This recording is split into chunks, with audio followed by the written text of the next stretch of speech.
Hi YouTube, welcome to a long overdue Hitman Lore video. My name is Reaper1. This video will be focusing on the World of Assassination Trilogy tritagonist, Lucas Grey, also known as the Shadow Client. To me personally, he is by far the most intriguing character of the Hitman franchise, not only because he is the most perplexing and multi-layered character to date, but also because of John Hopkins' masterfully dicey and hauntingly cryptic portrayal. This video will be documenting and analysing Lucas Grey's character arc and discussing certain missed opportunities by the IO writers in regards to his premature demise.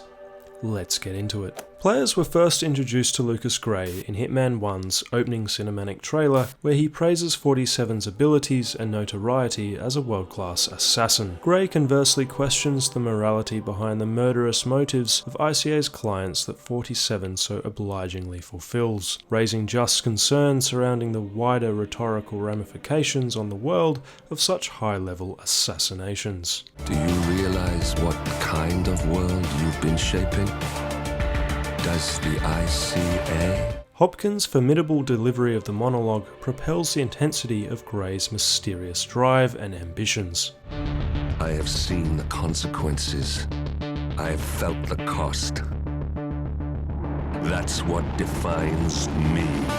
With just a few sentences of dialogue, Grey establishes himself as an extraordinarily captivating and mysterious character before the narrative has even commenced.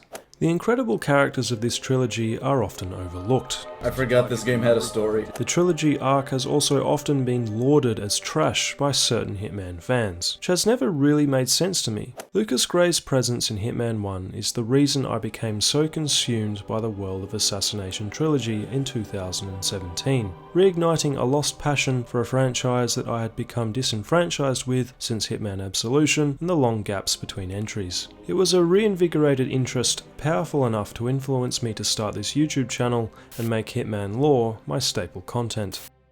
The Shadow Client is the primary antagonist in Hitman 1, a cold-blooded killer with soulless eyes and wolfish stubble that mercilessly murders his enemies without a second thought. He is the puppet master manipulating ICA into breaking key links in the unbreakable chain that is Providence. He callously deceives and uses unwitting and objectionable sycophants like Viktor Novikov into obtaining key intel that could be used to blackmail and incite betrayal from his enemies. Now run along. I'm sure you have pretty dresses to attend to. The heartless taunting of his victims once they have fulfilled their purpose added an extra layer of sociopathy to his villainy. Grey is emotionless, calculating, and inexplicably evil, yet I found myself rooting for the bad guy during Hitman 1. There was something remarkable about his icy presence and unforgivable tactics of deception due to the hint of vigilante justice behind them. Although it was not obvious at the time, the stark and inconsolable hate that consumed Grey's being evidently stemmed from a very dark and painful past that he had clearly failed to bury and put behind him. The Colorado cutscene revealed he shared a past with 47 in some way. You know him. Better than anyone. That they were bound by a lingering bond of misery stemming from their dismally traumatic adolescence, incarcerated at Dr. Ortmeyer's asylum. Agent 47's origins had always been teased in tiny snippets throughout previous entries, but never covered in any great detail. Consequently, this notion piqued my interest for Grey's character as an antagonist immensely. This was no two-dimensional Blake Dexter. This was an extremely promising character that could potentially chart thrilling plot lines never before seen in the Hitman universe. I contemplated the history he shared with 47 and was astounded by the rich storytelling possibilities. Grey remains the primary antagonist throughout the first half of Hitman 2. The scheming Arthur Edwards convinces ICA to ally themselves with Providence in the fight against the elusive Shadow Client, whose private militia have since become a mounting threat as they continue to pile high important Providence operatives. Lucas is still portrayed as a mindless terrorist that lets nothing stand in the way of his destructive cause. Before long, the Providence partners cotton on to his true identity. A drifting mercenary with no known origins who fortuitously started working security for high-ranking Providence operative and investment banker Eugene Cobb. This chance encounter sparked Grey's vendetta against Providence. Cobb was ground zero. first of our operatives to die. After failing to escape his past, Gray conceded to erase it altogether. This plot point was a relief to say the least. It convinced me anyhow that I had not been rooting for the bad guy because I identify with a murderous sociopath, but because I could empathise with his past suffering and plight to secure vengeance and vigilante justice against those responsible. Diana is intelligent enough to believe there could be more to Gray. She certainly never trusts the Constant. She tracks Gray by following a cryptocurrency purchase of the original Romanian Asylum, a Soviet-era institution run by Dr. Ortmeyer and labelled the Institute for Human Betterment. The very location where 47 and Lucas suffered horribly in their youth at the hands of the original Constant Yanis and other Providence staff. 47 and Gray have a gripping reunion. Gray surrenders himself and explains the real motives behind his terrorist cell. He reveals evidence of a hidden blood oath that he and 47 made as boys to one day bring Providence to its knees. Although unable to remember in the moment due to his memory being wiped, 47 recollects distant and disturbing snippets of the events Lucas speaks of. Giving Gray the benefit of the doubt, Diana and 47 join he and his closest confidant, hacker Olivia Hall, at their hideout in Berlin to discover if what Gray has stated rings true. After injecting 47 with an antidote serum he procured from the Ether Corporation, Gray wins their trust and re-establishes himself as the Tritagonist, an anti-hero with honourable intentions. Diana, still cautious, confronts Gray on his questionable methods thus far, to which Gray coolly responds, Sometimes even monsters serve a purpose. Gray, despite using unethical means, reveals himself in actuality to be an immensely honourable character, willing to forsake his own moral compass in order to bring down a highly corrupt and dangerous cable organisation. His fight is not purely for personal retribution, it is also for the greater good, to remove the stain that Providence plagues itself as on global society. Having grown up a clone with no real family, he and 47 have always felt alone, marginalised and displaced. Destroying Providence is also a way for him to finally belong and start over, to be human, to have a future. This powerful and moving character shift from primary antagonist in Hitman 1 to Tritagonist in Hitman 2 is a testament to the quality of writing and character development that came from the IO writers. It is one of the reasons I personally love the World of Assassination Trilogy arc and why Lucas Gray is my favourite character from the entire franchise. Gray becomes 47's second handler and at times co-field agent throughout the latter stages of Hitman 2 and beginning of Hitman 3. My trust for Gray never really faltered, despite there being a red herring with Gray receiving a mysterious and anonymous text message at the end of Haven Island after Arthur Edwards escapes. Message from Olivia. Everything's going to plan. For a time, I was a little concerned Gray had been working in league with Edwards all along to topple the partners and take total control of Providence. This proved to be untrue, a clever red herring, which again illustrates the quality of writing from IO. I adore the events between Whittleton Creek and Dartmoor. We really see Lucas Gray's character shine. He and 47 rekindle their brotherly bond from their youth, he acts as 47's conscience, and offers 47 affectionate guidance. Soon, this will be over.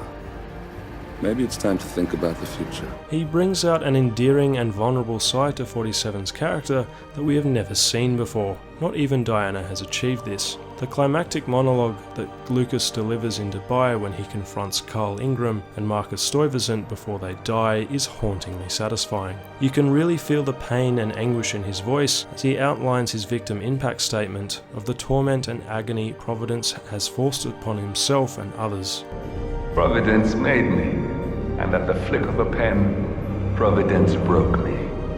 Providence has ruined the lives of countless people, expecting and facing no consequence for its actions. You take for yourselves and those who support you, and you burn everyone and everything else to the ground from the comfort of the shadows. Moreover, the clear sincerity and relief he expresses to 47 once the deed is finally done is undeniably heartrending. Providence will soon be no more than a bad memory. 47. Thank you. John Hopkins' voice acting is on another level here. Before 47 sets off to eliminate the final Providence partner, Alexa Carlyle, Subject 6 and 47 share a poignant moment where they quip about what lies ahead for two clone assassins. Who will you be, without a score to settle? I guess the world's most wanted fugitive will have to do. This is a charming moment where they are just two normal humans humouring each other, brothers enjoying one another's company and dreaming of a bright future. This is a joyous sentiment that players can only briefly grasp onto. Grey is unexpectedly killed off in the climactic Dartmoor cutscene, surrounded and hunted by the constant cicada mercenaries in a thick alpine forest. 47 tries in vain to rescue him. Outgunned and outnumbered, it proves to be a fruitless exercise. Grey selflessly kills himself before 47 can act, crying out, "Tell the Constant to start running!" I didn't quite know how to take Grey's sacrifice. It took a while to completely sink in because this was a character I had been so invested in for years. I'd waited so long to find out the conclusion to his character arc, and this was it. Grey is gone. A premature and forlorn self-inflicted bullet to the head. It was a truly tragic demise for his character. This was the first trilogy plot point I was not entirely happy and content with. We as players had just become accustomed to the fantastic brotherly chemistry forged between the two, and suddenly it was gone, ripped from us, almost as quickly as it had come. Now we were back with the old "will Diana betray 47" conundrum. His death, to be completely frank, felt like a cheap attempt at an abrupt plot twist to trigger one final, gut-wrenching conflict within the narrative arc. But it failed dreadfully, simply due to the fact that Grey was by far the most interesting character in the entire story. The colossal scope of exploration for his character was awe-inspiring. This will prove to be an unpopular opinion, but I wish that they had killed off Diana instead. That would have created a real focal point of conflict for the Hitman fandom. It would have made us loathe Arthur Edwards with a fervent passion and really justify 47's final drive for revenge. The loss of such a long-standing and beloved character in the series would have triggered the true sense of emotion IO were hoping to evoke from the audience with Grey's death. Had Grey survived to replace her as 47's new handler, it would have allowed for original and exciting storytelling for the franchise's future. Instead, we are left with 47 and Diana once again.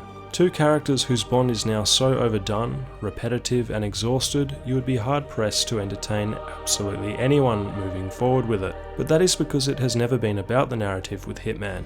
It has been about selling stealth games. Unfortunately, IO are never going to risk destroying that fabulous Agent 47 Diana commercial formula for decent storytelling. I did not hate the ending to the trilogy. I was disappointed they went with the most predictable and repetitive ending imaginable, but it was at least executed with immaculate grace and symbolism. The final tango between 47 and Diana was spellbinding, and the dream sequence perfectly represented the state of vulnerability and lack of identity 47 had found himself in. He just wanted to be normal. He just wanted to be human. Humanity is a very prevalent theme throughout this trilogy. The one interesting point regarding Grey's premature death was the fact that it turned him into a martyr for his cause. He never quite got to experience the tranquil future of normality he had worked so hard to achieve, to just be someone normal, leading a positive and productive existence amongst the rest of humanity, just another happy face in the crowd. I absolutely loved his fleeting posthumous return within 47's dream sequence to offer some final brotherly advice. Come on. Gotta get your head straight.